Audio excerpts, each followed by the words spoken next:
So I'm extremely excited to join the Mata Festival and talk about my experience and my process creating a symphonic arrangement for Aguas de Amazonia by Philip Glass, which was originally played by the amazing group Wakti in Brazil, using instruments that they build themselves.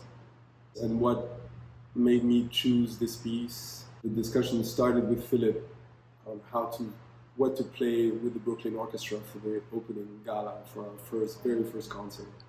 And so I said, well, my favorite work of his is Aguas da Amazonia, Metamorphosis, Amazon River, also known as E Chorus in other versions.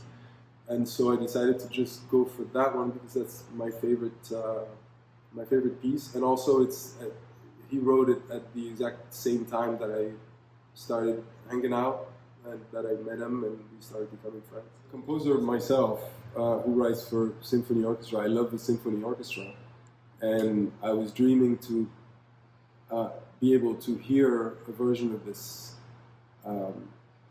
piece without needing the percussion instruments and the Brazilian specialty instruments. And I wanted to be able to showcase this piece anywhere with any symphony orchestra, as it's a sound that I love.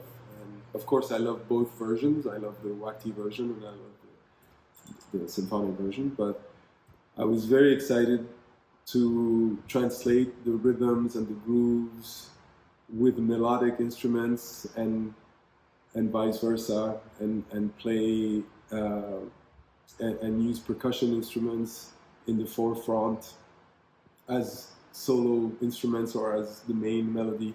So I'm excited to get into that with you guys and talk about and show you how that all came about.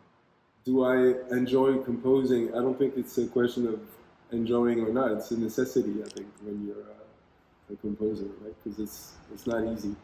Where I come from, the Caribbean, my culture is very, I just say hybrid, or we say Creole, because it has many elements. I was exposed to a lot of different styles of music, from European classical music to South American music to jazz to African music. And in the Caribbean, we're sort of at the convergence of the continents, and so I was brought up in that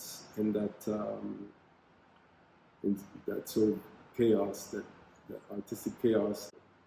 It was a great way for me to make a synthesis of all my influences and my upbringing and everything. And it was a great way to combine my love for European classical music, my love for Brazilian music, and my love for Caribbean, my Caribbean identity, because it was truly an honor to be part of the Mata Festival, because knowing that Philip was one of the founders and having such a close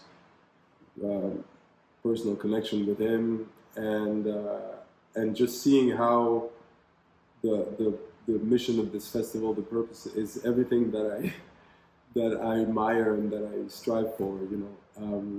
It was just a surreal experience for me. It was